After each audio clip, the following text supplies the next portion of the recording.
My name is Haley Adams and I'm 27 years old now, but at 17 my brother Kevin broke 3 of my ribs over an art set. My parents told me to stay quiet about it. Family business stays in the family. But when my mother finally took me to the doctor after a night of excruciating pain, Dr. Thompson took one look at me and knew something wasn't right.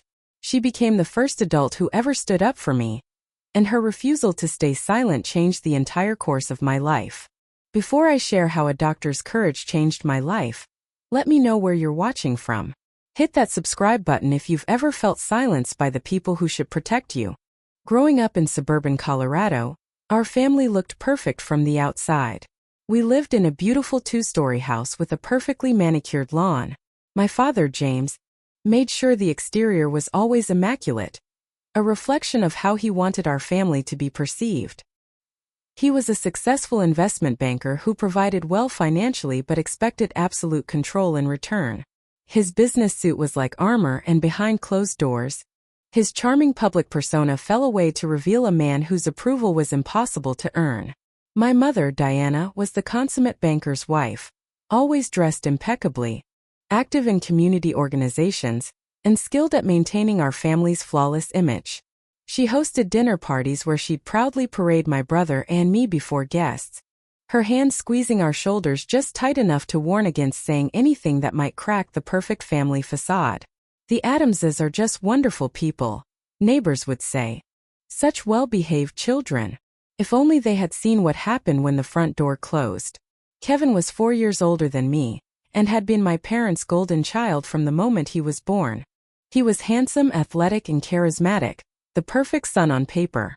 My father saw himself in Kevin and groomed him accordingly, coaching his baseball team and bragging about his accomplishments to colleagues.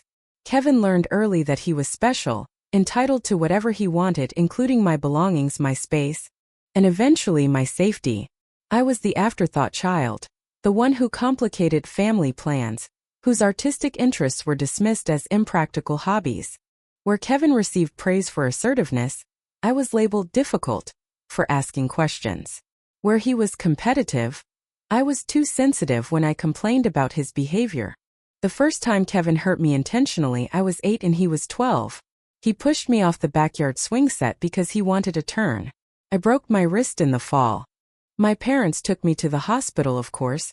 Appearances had to be maintained, but the explanation was that I was always so clumsy. Boys will be boys. My mother told the doctor with a practiced laugh. Siblings and their little squabbles, you know how it is.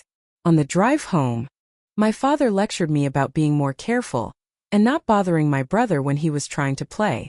Kevin sat next to me in the back seat, smirking as our parents reinforced the lesson he was learning. There would be no consequences for hurting me. By the time I was 15, Kevin's aggression had developed a pattern. It always followed the same cycle. He would take something of mine or invade my space. I would protest. He would escalate to physical intimidation, and if I didn't back down immediately, it would end with me getting hurt. My parents consistently blamed me for provoking him. "Why can't you just let things go, Haley?" my mother would sigh. "Why do you always have to make such a big deal out of everything?" Despite the lack of support at home, I found solace in art. When I was drawing or painting, I could escape into a world I controlled, where colors and lines obeyed me instead of being used against me.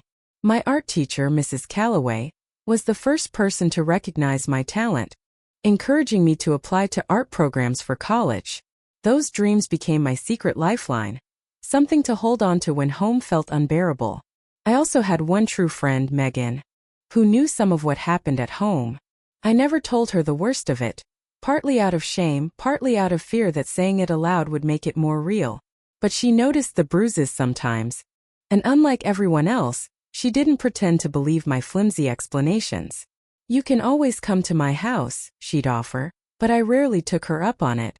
The fear of making my parents angry by being absent outweighed the temporary relief of escape. The conflicting messages wore me down over time. Public praise about what a lovely family we were versus private criticism about how I was never good enough. I developed the ability to read tiny shifts in my father's expression, in my mother's tone, in Kevin's posture. I became hypervigilant, always scanning for danger, always trying to make myself smaller and less noticeable. Sometimes I'd catch my mother looking at me with what seemed like sadness or regret, especially after Kevin had been particularly cruel. But those moments would vanish quickly, replaced by her practiced smile and a comment about what to make for dinner, as if nothing had happened. I loved my family, which was the most confusing part. I loved my father's rare moments of gentleness, like when he taught me to drive with unexpected patience. I loved my mother's proud smile when I brought home straight A's. I even loved Kevin in the increasingly rare moments when he acted like a normal brother, like when he defended me against a rude store clerk once. Those glimpses of what could have been made the reality of what was even more painful. By 17, I had developed careful strategies for survival. Keep a journal hidden where no one would find it, stay out of Kevin's way as much as possible, excel at school to maintain parental approval, save money from my part-time job at the local bookstore for eventual escape, and most importantly, never show weakness. Crying only made my father more disgusted, my mother more anxious, and Kevin more satisfied. I had almost made it. Senior year had started. College applications were nearly ready, and in less than a year I could be free. I just needed to keep my head down a little longer. But then came the day everything changed. The day my brother broke my ribs and shattered the illusion that I could endure until graduation without something giving way. It was a Tuesday afternoon in October of my senior year. Fall light streamed through my bedroom window as I organized my portfolio for college applications. The deadline for early admission to the Rhode Island School of Design was approaching, and I had been working for weeks to perfect my submission. My best pieces were carefully photographed and arranged in a leather portfolio case, a splurge I'd saved for months to afford. I heard the front door slam and Kevin's heavy footsteps on the stairs. He'd recently dropped out of community college and moved back home, claiming he needed to reassess his direction. In reality, he spent most days sleeping until noon and going out with friends at night. My parents, especially my father, were uncharacteristically tolerant of this phase, assuring each other that Kevin was finding himself. I quickly gathered my art supplies and moved them to my desk, hoping to finish before dinner. I needed one final piece, a self-portrait that revealed something personal. I had been working on it for days, trying to capture the duality of my existence. The perfect daughter on the outside, the frightened, angry girl within. My door banged open without a knock. Kevin stood there, already irritated about something. "I need your watercolors," he said, not a request but a statement. I looked up confused. "My watercolors? Why? You don't paint." "Cassidy's coming over. She's into art. I told her I'd show her some techniques." He stepped into my room, scanning my desk. Cassidy was his latest girlfriend, a sophomore in college who he was trying desperately to impress. The absurdity of Kevin, who had never shown interest in art beyond destroying mine, suddenly pretending to be an artist might have been funny in different circumstances. "You can't just take my professional supplies to impress a girl, Kevin. Use the cheap set in the hall closet if you have to." His face darkened immediately. "Don't be such a bitch, Haley. It's not like you're a real artist anyway." The comment stung, but I stood my ground. "These cost me $300. I saved for months. Just use something else."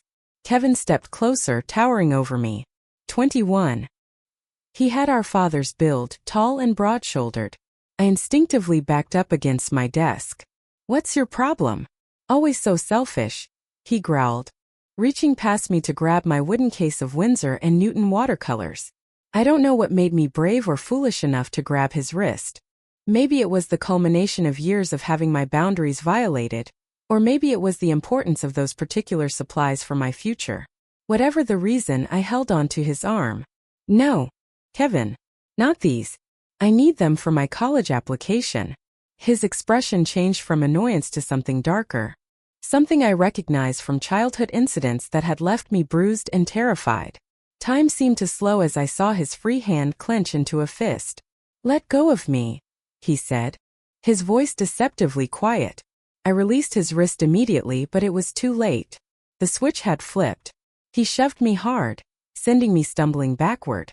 I lost my balance, and my right side slammed into the corner of my desk. The pain was immediate and breathtaking, sharp, hot and deep. I gasped, unable to speak as I slid to the floor. Kevin stood over me, my watercolor set now in his hand. See what happens when you make a big deal out of nothing? Drama queen. He walked out, leaving my door open. I sat on the floor, trying to breathe through pain unlike anything I'd experienced before. Each inhale sent shockwaves through my right side. Something felt terribly wrong inside me.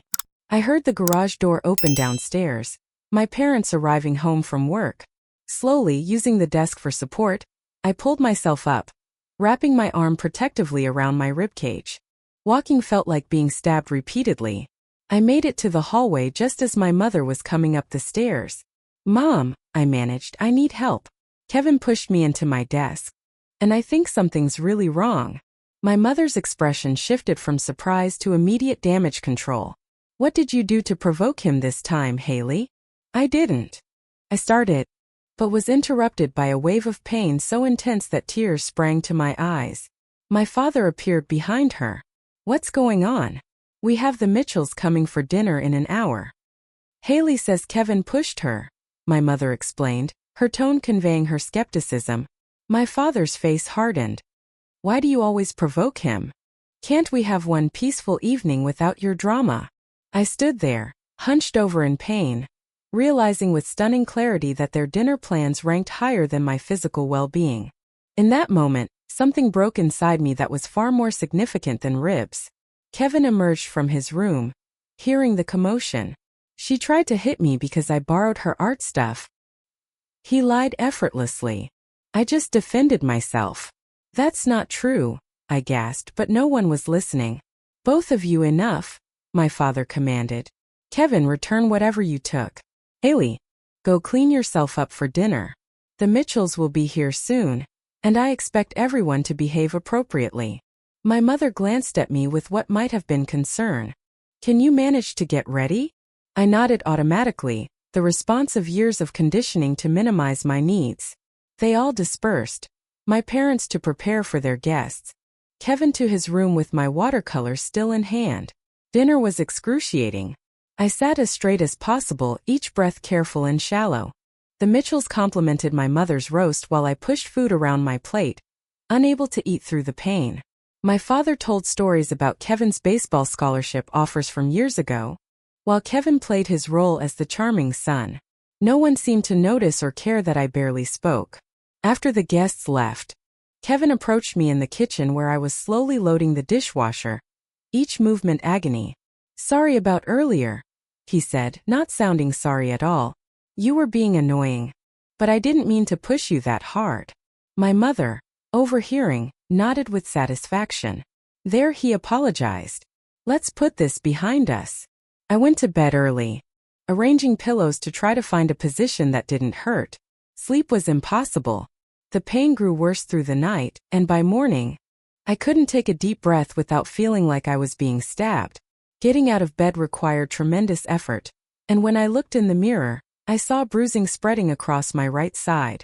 I knew then that this wasn't something I could ignore or push through. Something was seriously wrong, and for once I couldn't pretend otherwise. By morning, the pain had become unbearable. Even the slightest movement sent shockwaves through my body. The right side of my torso had developed a deep purple bruise, and breathing felt like being stabbed repeatedly with a knife. I couldn't even put on my shirt without whimpering. I made my way downstairs slowly, gripping the handrail with white knuckles. My mother was in the kitchen making coffee, already dressed for her volunteer shift at the community center. She looked up when I entered, her eyes widening slightly at my pale face and hunched posture. "Mom," I said, my voice strained. "I need to go to the doctor. Something's really wrong with my side." She put down her coffee cup and pressed her lips together. "Are you sure you're not exaggerating? You tend to be dramatic about these things." I lifted my pajama top just enough to show the bruising. Her sharp intake of breath told me even she couldn't deny this was serious.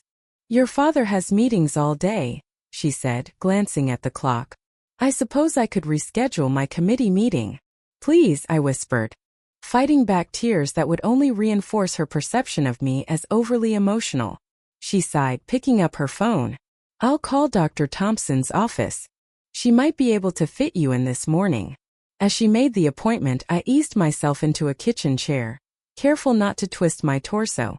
Kevin walked in, hair disheveled from sleep. and opened the refrigerator as if nothing had happened. He glanced at me briefly, rolled his eyes at my obvious pain, and poured himself a glass of orange juice. "We're going to the doctor," my mother announced after hanging up. "They can see us at 9. Kevin shrugged. "What for?" "She's fine." My mother lowered her voice, though I could still hear her clearly. "There's significant bruising. We need to get it checked, but—" She gave him a meaningful look. "It was an accident. Haley fell while jogging yesterday. Do you understand?" He nodded, a small smile playing at the corner of his mouth. "Sure. Clumsy Haley, always falling." As my mother helped me to the car, she began laying out the story I was to tell. "You were jogging yesterday after school and tripped on an uneven sidewalk. You fell and hit your side on the curb. That's all. Keep it simple." Her tone was brisk, rehearsed, as if she'd prepared this explanation many times before, which I realized she probably had. As we drove to the doctor's office, her instructions became more specific. "Dr. Thompson has been our family physician for years." She delivered Kevin. "She knows what a good family we are, but doctors these days are required to report certain things. They can misinterpret normal family dynamics." I stared out the window, watching familiar neighborhoods pass by. "Normal family dynamics," she'd said, as if a brother breaking his sister's ribs was just a quirky family trait. "Haley, are you listening to me? This is important." Her knuckles were white on the steering wheel. "If you say anything different, there will be serious consequences. They could open an investigation. Your father's reputation at the bank could be damaged. Kevin's future could be affected. Is that what you want? To destroy our family over an accident?" I thought about college applications waiting on my desk, about the financial aid forms that required my parents' information, about the references I still needed from my teachers. I thought about having nowhere to live if my parents decided I was too much trouble. "No," I whispered. "Good." She relaxed slightly. "Remember, you fell while jogging. Nothing more." The waiting room at Dr. Thompson's office was bright and cheerful, with colorful paintings on the walls and magazines neatly arranged on side tables. My mother checked me in at the front desk, answering questions about insurance and the reason for our visit. "My daughter had a fall while jogging yesterday," she explained to the receptionist, her voice carrying just the right note of maternal concern. "She's in quite a bit of pain this morning." We sat in uncomfortable chairs, my mother flipping through a home decorating magazine while I focused on taking shallow breaths. When the nurse called my name, my mother immediately stood to accompany me. The nurse, a kind-faced woman named Linda according to her name tag, took my vital signs and asked what had happened. Before I could speak, my mother jumped in. "Haley was jogging yesterday and tripped on an uneven sidewalk. She fell against the curb pretty hard." Linda nodded, making notes in my chart. "On a scale of 1 to 10, how would you rate your pain, Haley?" 8, I said truthfully. "She's always been sensitive to pain," my mother added quickly. "Always has been, even as a little girl." Linda's eyes flickered between us, her expression neutral. "The doctor will be in shortly." Dr. Sarah Thompson had been our family physician since before I was born. She was in her 50s now, with silver-streaked dark hair and intelligent eyes behind stylish glasses. She entered the exam room with a warm smile that faded slightly when she saw my hunched posture. "Haley, Diana." She greeted us. "I understand there was a fall yesterday." Again my mother answered. "Yes, she was jogging after school and tripped on a crack in the sidewalk. Hit her side on the curb." "Dr. Thompson nodded, turning her attention fully to me. "Can you show me where it hurts, Haley?" I indicated my right side. Dr. Thompson gently lifted my shirt to examine the bruising, her expression becoming more serious. "That's quite an impact," she observed. "I'd like to examine you more thoroughly and possibly order some x-rays. Diana, would you mind stepping out for a moment while I examine Haley?" My mother stiffened. "I'd prefer to stay. She's still a minor." "I understand," Dr. Thompson said, her tone professional but firm. "However, at 17, Haley is old enough that I'd like to give her some privacy during the physical examination. It's standard practice. The nurse will be present, and you'll be just outside. It won't take long." My mother hesitated, clearly conflicted. To refuse would seem suspicious, but to agree meant losing control of the narrative. It's hospital policy with adolescents, Dr. Thompson added gently. We find they're more forthcoming about their health concerns without parents present. Finally, my mother nodded stiffly. Of course. I'll be right outside if you need me. Haley. The look she gave me on her way out contained a clear warning. As the door closed behind her, I felt a mixture of terror and relief. Dr. Thompson pulled a rolling stool close to the exam table where I sat. Now, she said quietly, let's talk about what really happened to your ribs, Haley. Dr. Thompson's eyes were kind but penetrating as she looked at me. For a moment I couldn't speak. No adult had ever seen through our family's carefully constructed facade so easily. It was both terrifying and oddly relieving. The bruising pattern isn't consistent with falling onto a curb, she said gently. And this isn't the first time you've come in with unusual injuries. I stared at my hands twisted together in my lap. The rehearsed lie sat on my tongue, ready to be deployed as it had been countless times before. But something about Dr. Thompson's direct yet compassionate approach made the words stick in my throat. Haley, she continued, her voice soft but firm, I've been your doctor since you were born. I've noticed patterns over the years that concern me. Whatever you tell me stays between us. Except in situations where I'm legally required to report. But I can't help you if I don't know what's really happening. Her words opened something inside me. A door I had kept firmly shut for years. Tears welled up and spilled over before I could stop them. My brother pushed me, I whispered, the admission feeling both traitorous and liberating, into the corner of my desk. He wanted my art supplies, and when I said no, he got angry. Dr. Thompson nodded, no judgment or disbelief in her expression. Just calm acceptance of my words as truth. That simple acceptance was perhaps the most powerful validation I had ever received. Has this happened before? Physical altercations with your brother? Once I started talking, it was as if a dam had broken. Years of minimized incidents, explained away injuries, and silenced pain came pouring out.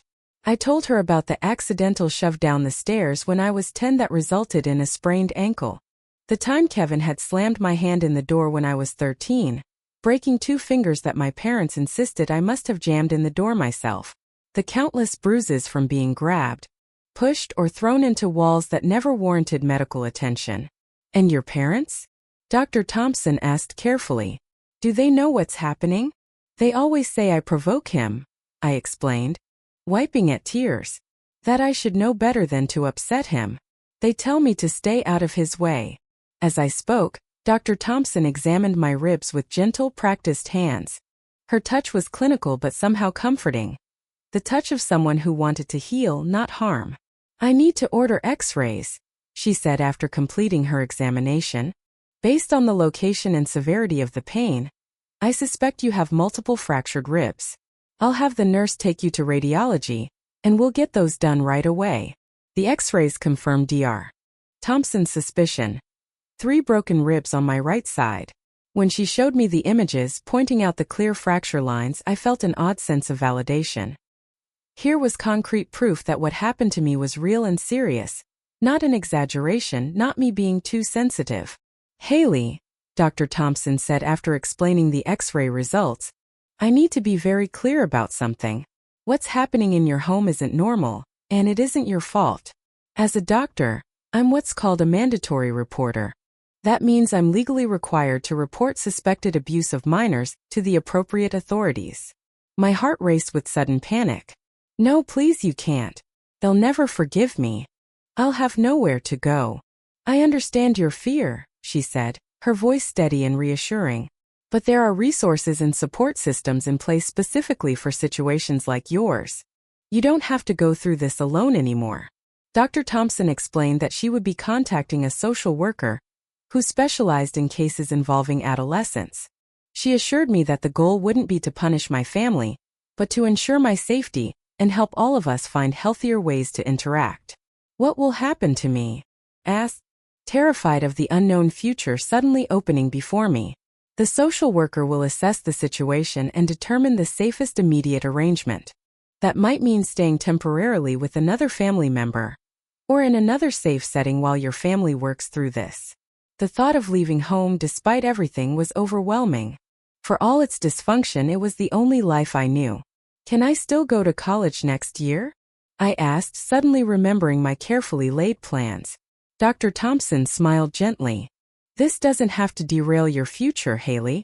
In fact, getting help now makes it more likely you'll be able to pursue your goals with the support you deserve. Our conversation was interrupted by a sharp knock on the door. Without waiting for a response, my mother entered, her patience clearly exhausted. What's taking so long? She demanded. Looking between Dr. Thompson and me, her eyes narrowed when she noticed my tear-streaked face. Dr. Thompson remained composed. Diana, please have a seat. We've completed Haley's x-rays, and I need to discuss the results with both of you. My mother sat reluctantly, her purse clutched tightly in her lap. Haley has 3 fractured ribs, Dr. Thompson stated directly. The injury pattern is inconsistent with a fall while jogging. It's more consistent with being forcefully pushed into a hard, narrow object, like the corner of a desk. My mother's face paled, then flushed. What exactly are you implying, Sarah? I'm not implying anything. I'm stating medical facts. Additionally, Haley has shared with me that these injuries were caused by her brother pushing her during an altercation. That's ridiculous, my mother snapped, turning to me with fury in her eyes. Haley, what have you been saying? You know you fell. I couldn't meet her gaze, the years of conditioning making me shrink into myself despite Dr. Thompson's presence. Diana, Thompson continued calmly. As a physician and a mandatory reporter, I'm required by law to report suspected abuse of a minor. I've already contacted social services, and a caseworker will be joining us shortly to discuss next steps. My mother stood abruptly. This is outrageous. We're a respected family in this community. James will be furious. Haley has always been prone to exaggeration and attention-seeking behavior.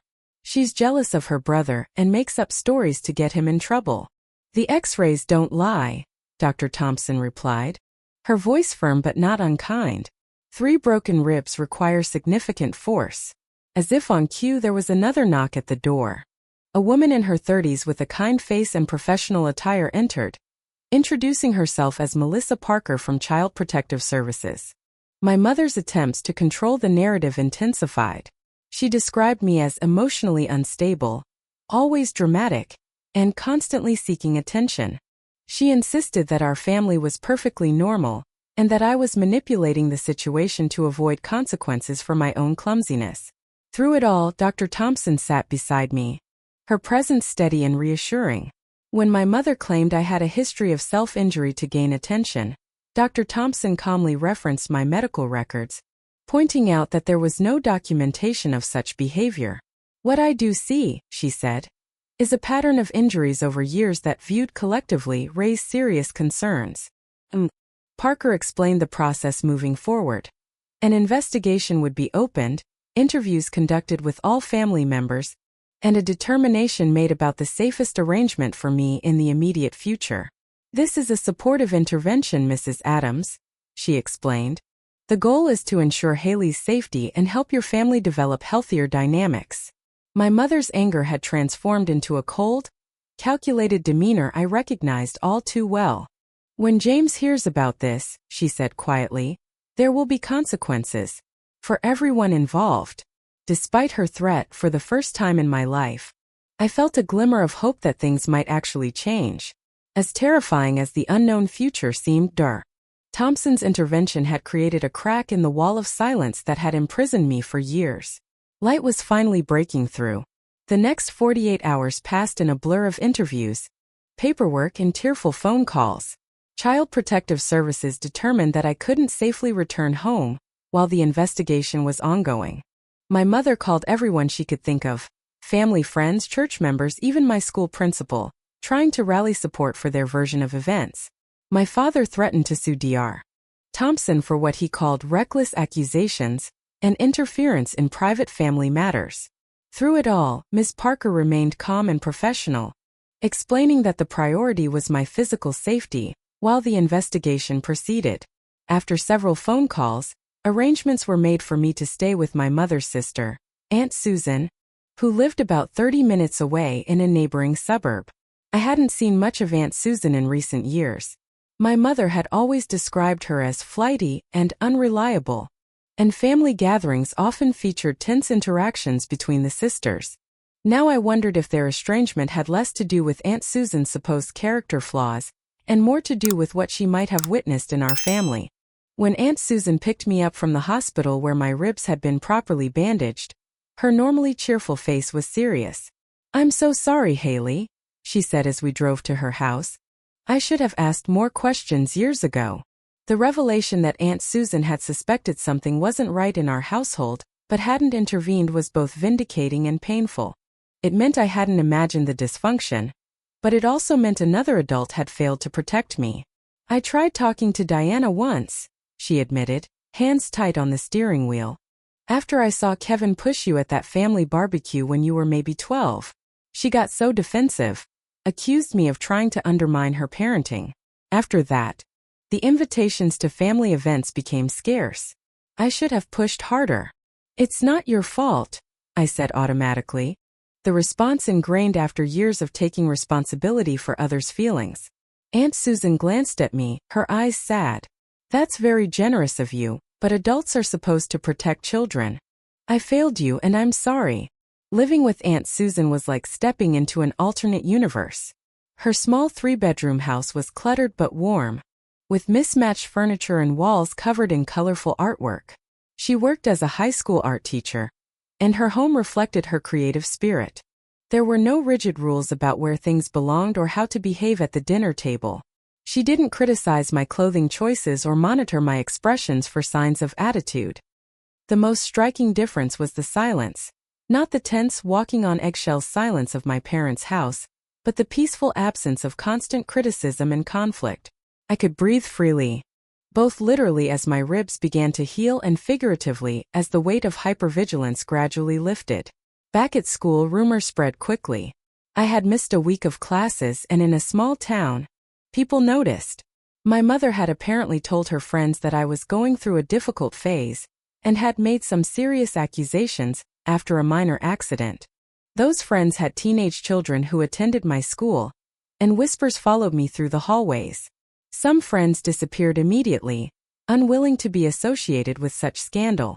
Jessica, who had been my lab partner since freshman year, suddenly found reasons to sit elsewhere. Tyler, who I'd known since elementary school, stopped making eye contact in the hallways.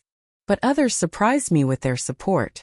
Megan, who had glimpsed pieces of the truth over the years, stood firmly beside me. "I always knew something wasn't right," she said during lunch in the cafeteria, loud enough for others to hear. "I'm proud of you for telling the truth." The school counselor, Mrs. Winters, called me into her office and gently explained that she had been contacted as part of the investigation. "I've always had concerns," she admitted. "Your perfect attendance despite visible injuries, your tendency to flinch when people move too quickly near you, your extreme anxiety about making even minor mistakes. These are patterns we're trained to recognize. Why didn't you say anything?" I asked, not accusingly but genuinely curious. She sighed. "I tried several times. I called your parents to discuss what I perceived as anxiety issues, suggesting family counseling. Your father insisted you were simply high-strung and academically driven. Without concrete evidence of physical abuse, my hands were somewhat tied." She paused. "I should have tried harder. Found another approach. I'm sorry I didn't." Her apology, like Aunt Susan's, was both healing and painful. It confirmed that the adults who were supposed to protect me had seen warning signs, but hadn't managed to break through the wall my parents had built around our family. The investigation process was thorough and uncomfortable. Social workers interviewed my parents, Kevin, teachers, neighbors, and family friends. My father hired an expensive lawyer who specialized in family court cases. My mother alternated between tearful phone calls begging me to fix this misunderstanding and angry messages accusing me of betrayal. Kevin's response surprised me the most.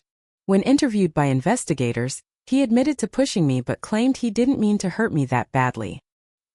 He portrayed himself as a brother who sometimes roughhoused a bit too aggressively, but was being vilified for normal sibling conflict. This partial admission was calculated. It acknowledged what couldn't be denied while minimizing his intent and pattern of behavior. The extended family fractured along predictable lines. My father's siblings closed ranks around him, insisting that outsiders couldn't understand our family dynamics and that teenagers were naturally dramatic. My mother's youngest brother, Uncle David, called Aunt Susan to express support, revealing that he had distanced himself from family gatherings because of how Kevin treated me and how my parents enabled it. The most painful aspect of this period wasn't the investigation itself, but the realization that so many people had suspected something was wrong and done nothing effective to help. Teachers who had noticed my flinching, neighbors who had heard shouting, relatives who had witnessed concerning interactions, all had chosen the comfort of looking away over the discomfort of intervention. Despite the turmoil, I still had to function. College application deadlines weren't extended for family crises. With Aunt Susan's encouragement and Mrs. Winter's help, I completed my applications, including a powerful personal essay about finding my voice through art when words failed me. I carefully avoided explicit mentions of my family situation, focusing instead on how creating art had given me a sense of control and self-expression during difficult times.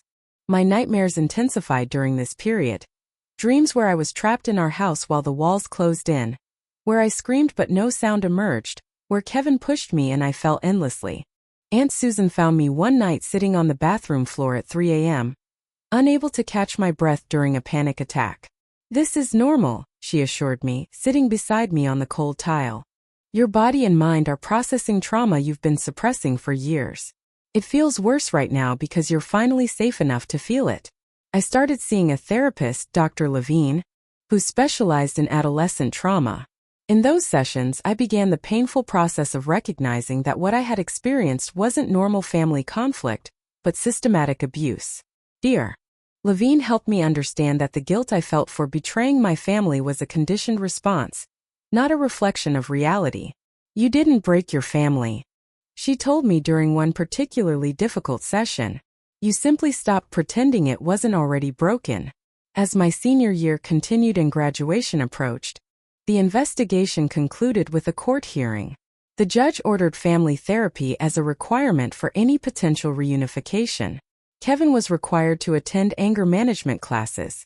Most importantly for me, I was given the choice about whether and when to return home. Sitting in that courtroom, looking at my family seated across the aisle, my father rigid with controlled anger, my mother dabbing at tears with a tissue, Kevin staring at the floor, I felt an unexpected wave of sadness. Despite everything, they were still my family. I still remember my father teaching me to ride a bike, my mother baking my favorite cookies when I got straight A's, even Kevin defending me against a neighborhood bully when I was 6. The tragedy wasn't that I had spoken up. It was that it had taken broken ribs for anyone to listen. 6 months after the incident, I stood in my new bedroom at Aunt Susan's house, surrounded by college acceptance letters. Spring sunshine streamed through the window, highlighting the dust motes dancing in the air. My ribs had healed, leaving only occasional twinges when the weather changed. The emotional wounds were taking longer, but I was making progress there too. I had been accepted to several art schools, including RISD, my dream school. The thick envelope had arrived just yesterday, and I'd sat on Aunt Susan's porch steps reading and rereading the congratulatory letter until the words blurred. It wasn't just acceptance to a prestigious program. It was validation that my future hadn't been derailed by the family crisis. The full tuition scholarship offer made the decision even clearer. RISD was in Rhode Island, nearly 2,000 miles from Colorado. The distance felt necessary, symbolic of the separation I was gradually making from my family's toxic dynamics. When I called my parents to share the news, their response was predictably complicated. My mother expressed pride in my achievement but quickly pivoted to concern about the distance. "Wouldn't the art program at Colorado State be more practical? You could live at home and save money." The suggestion sent a chill through me. After months of therapy, I recognized this for what it was, an attempt to maintain control, to pull me back into the family system I had just begun to escape. My father's reaction focused on logistics. "We'll need to discuss financial arrangements. Your mother and I will have to be the ones to fill out the FAFSA forms, of course."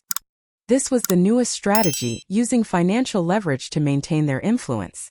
Though I had received scholarship offers, there were still forms requiring parental information for federal aid. When I mentioned this concern to Dr. Levine during therapy, she helped me connect with an educational advocate who specialized in helping students in situations like mine. Ms. Ramirez, the advocate, was a formidable ally. She knew exactly which forms to file for dependency override considerations and how to document my unusual circumstances. When my parents initially refused to provide their tax information, she navigated the bureaucratic labyrinth on my behalf, ensuring that their resistance wouldn't prevent me from pursuing my education. Your parents are hoping you'll give up and stay under their influence, she explained during one of our meetings.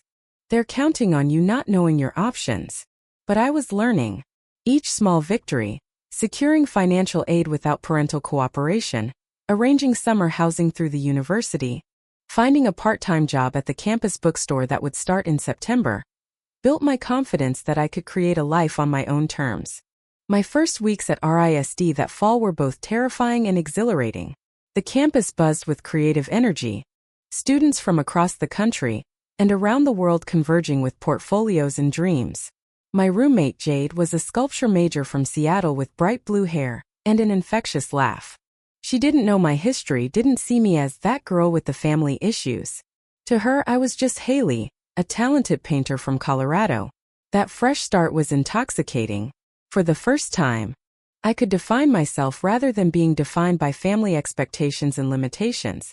I threw myself into my classes, spending long hours in the studio experimenting with techniques and finding my artistic voice. My professors encouraged risk-taking and personal expression in ways my high school art teachers, constrained by standardized curricula, never could.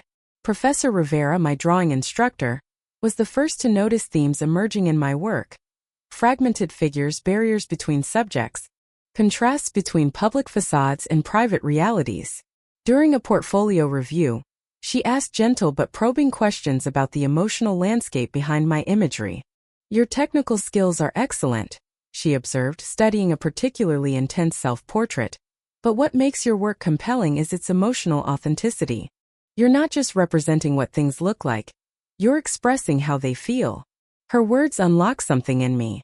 With her encouragement, I began a series of paintings exploring the concept of silenced voices, figures with mouths obscured, words floating just beyond reach, communication attempted but thwarted.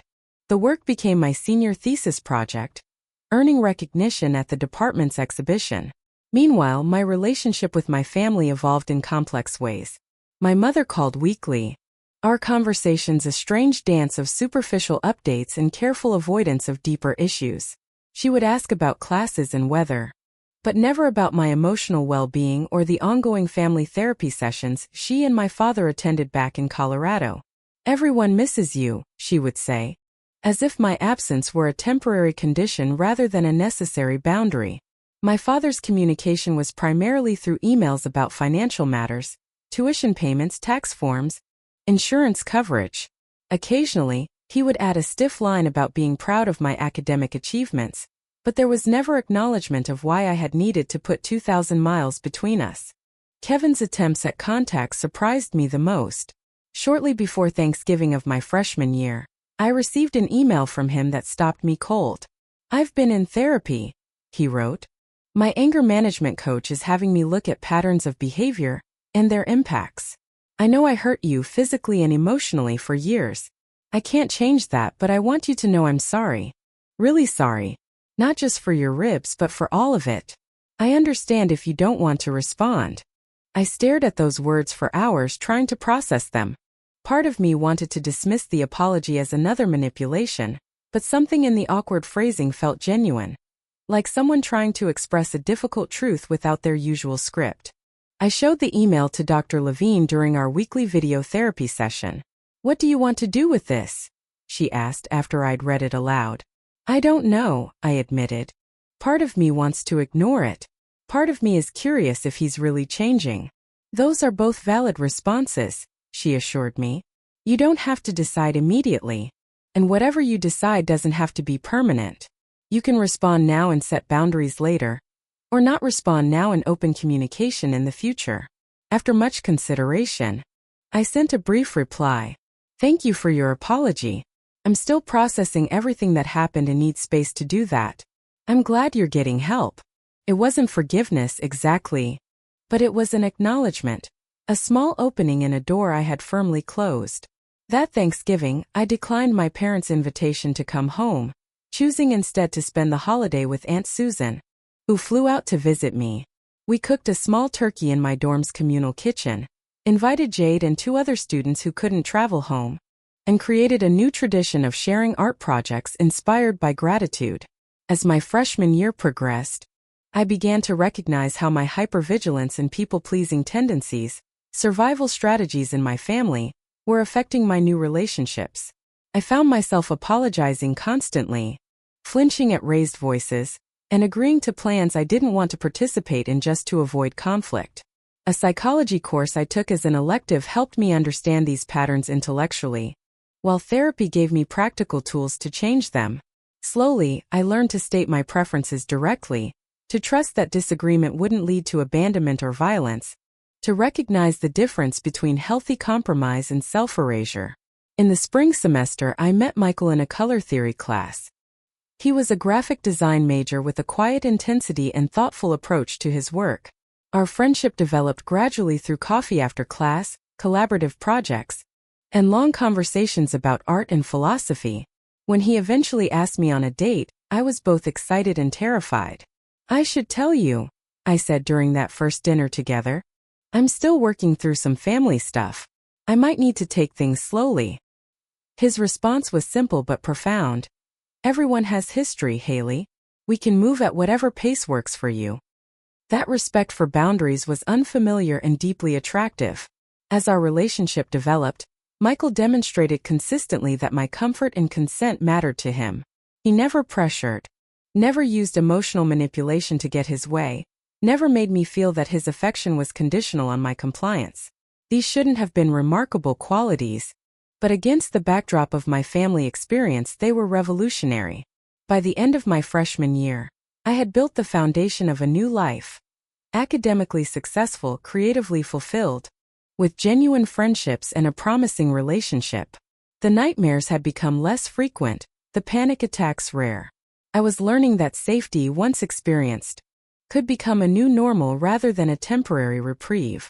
You've done extraordinary work this year, Dr. Levine told me during our last session before summer break. Not just in school, but in reclaiming your life. I had. And with each step forward, the grip of my past loosened just a little more.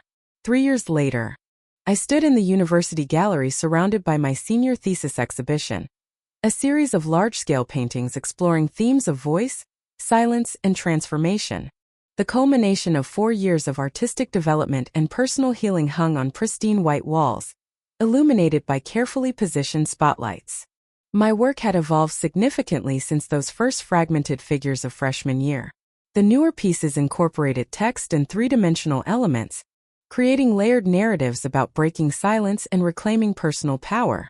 The centerpiece of the exhibition was a triptych titled Fracture/Fusion, 3 connected panels showing the progression from broken to healing to strength. Friends and faculty filled the space, champagne glasses in hand as they discussed the work. Aunt Susan moved from piece to piece, barely containing her pride, occasionally wiping away tears. She had become more than just a relative who had taken me in during a crisis. She was family in the truest sense, supporting me unconditionally while respecting my independence. The technical mastery is impressive, Professor Rivera commented, studying the intricate details of one canvas. But what makes these pieces exceptional is their emotional authenticity. You've transformed personal pain into universal human experience. I scanned the room, still hardly believing that all these people had come to celebrate my work. My relationship with my parents remained complicated. After multiple family therapy sessions and many difficult conversations, we had reached a détente of sorts. They acknowledged, at least superficially, that the family dynamics had been unhealthy, though they stopped short of taking full responsibility for their role in enabling Kevin's abuse. They had not come to the exhibition opening, a scheduling conflict according to my mother's text message. The absence stung less than it might have once. I had learned that their approval, while still desired on some level, was not necessary for my well-being or success. Kevin's journey had been more surprising. The anger management classes initially mandated by the court had led him to more extensive therapy. He had moved to Seattle, deliberately creating distance from our parents' influence, and was working as a youth counselor while pursuing a degree in social work. Our relationship was tentative but evolving, monthly phone calls, occasional emails, a shared understanding that trust would have to be rebuilt slowly if at all. I'm trying to understand why I became who I was, he had told me during our last conversation. The more I learn about intergenerational patterns in family systems, the more I see how Dad's temper and Mom's enabling shaped both of us. It doesn't excuse what I did to you, but I'm working to make sure I don't continue the cycle. As I moved through the gallery, accepting congratulations and discussing my artistic choices, I noticed a familiar figure standing quietly by the entrance. Dr. Thompson, her hair now fully silver, was examining the exhibition program. I made my way through the crowd to greet her. "You came," I said, surprising myself with the emotion in my voice. "I wouldn't have missed it," she replied, embracing me gently. "Your invitation meant a great deal to me, dear." Thompson had remained a touchstone over the years. We exchanged occasional emails, and she had followed my progress from afar. Looking at her now, the person whose courage had changed the trajectory of my life, I felt a surge of gratitude so intense it nearly overwhelmed me. "I have something for you," I said, leading her to a small painting hung slightly apart from the main exhibition. It showed a doctor's office bathed in golden light, a young woman seated on an exam table, her posture conveying both vulnerability and dawning hope. The plaque beside it read, "The moment truth was heard." "It's yours if you'd like it," I told her. "I wouldn't be here without you, dear." Thompson studied the painting, visibly moved. In 25 years of practice, making that report was one of the hardest and most important things I've ever done. "Thank you for showing me what happens when we honor our obligations to each other." Later that evening, after the gallery had emptied and only my closest friends remained, we gathered at a nearby restaurant to celebrate. Michael, now my boyfriend of 3 years, raised a toast. "To Haley," he said, "whose courage and talent inspire everyone fortunate enough to know her."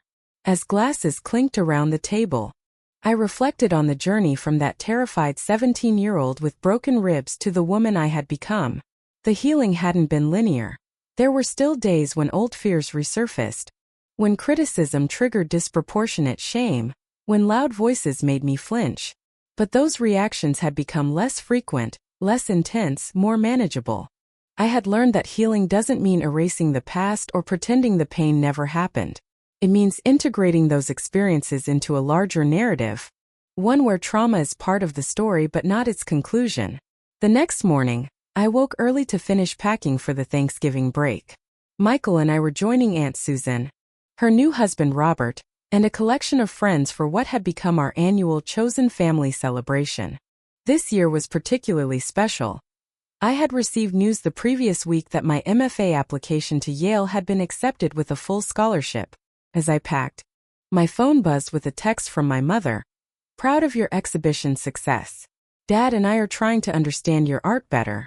Hope you'll visit at Christmas. Love, Mom." The message was typical of our current relationship. A mixture of tentative pride, implicit criticism, and carefully worded requests. 3 years ago, it would have sent me into a spiral of guilt and obligation.